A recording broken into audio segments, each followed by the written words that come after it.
Hi, I'm Sean Ancheta, a sales consultant from Hyundai Lucena. Sa lahat na naghahanap ng 7-seater MPV, this is for you. Presenting 2024 Hyundai Stargazer 1.5 IVT Premium Variant.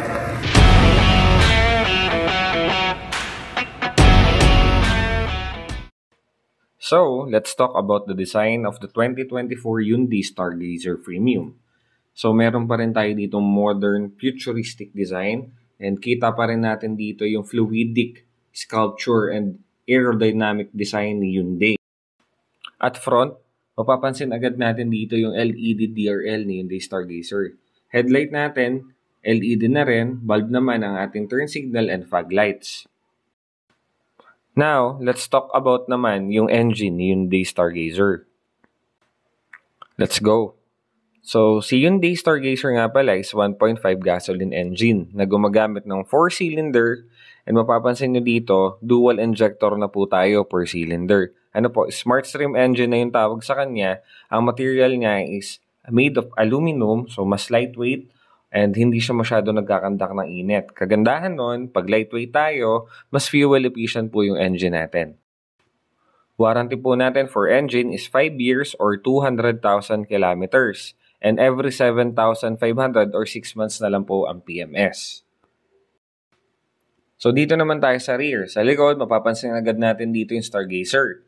Then, gumagamit na tayo dito ng shark fin antenna, tapos meron na tayong third mounted light. Ano po? So, LED na rin yung rear combination lights natin. Same time, meron tayong backing camera and parking sensors. So, ganito naman yung itsura pagbukas yung lights natin sa rear. Ayan, makikita niyo yung letter H dyan na LED yan. Then, ganito naman pag tayo ay nagbe-brake. So, ito yung brake light natin. So, buksan naman natin yung trunk ni Stargazer. So, dahil 7-seater subcompact MPV siya, meron po siyang third row. So, ito yung space mo sa likod and meron tayong konting compartment dito. Lalagyan na ng tools and other things. Yung upuan naman po natin, na-full flat po siya. Parehas po yan. Actually, lahat ng upuan, na-full flat yan. At the same time, nare-recline din. So, mas may comfort po mo po sa likod. So, meron tayo ditong 12-volt socket. And the same time, meron po tayo ditong cup holders on both sides. So, ito naman yung view ng buong cabin ng Stargazer. So, dito naman tayo sa second row.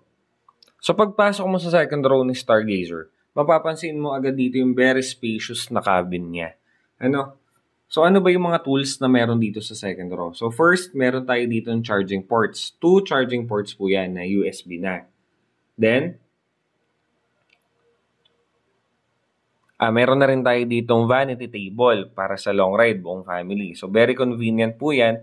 Leather seats na rin ho, yung ginamit nating material para sa mga upuan. The same time, naka-isofix na tayo and meron tayong center armrest.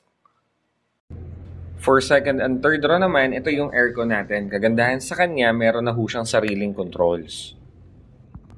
And 6 airbags nga pala sa Stargazer Premium. Let's go naman sa driver side. So, ito yung mga buttons sa steering wheel natin. Meron tayong cruise control, meron tayong menu, meron tayong lane following, push start button na rin po pala tayo. So, ito, naka-electronic parking brake na po si Stargazer Premium with auto hold. Ano po?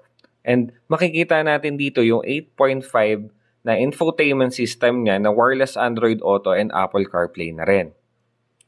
So, naka-fully digital instrumental cluster na tayo. Ito yung mga buttons natin for aircon and meron na rin po tayong wireless charger. Tilt and telescopic na rin yung manubela natin and the same time, meron tayong manual adjustment ng upuan natin.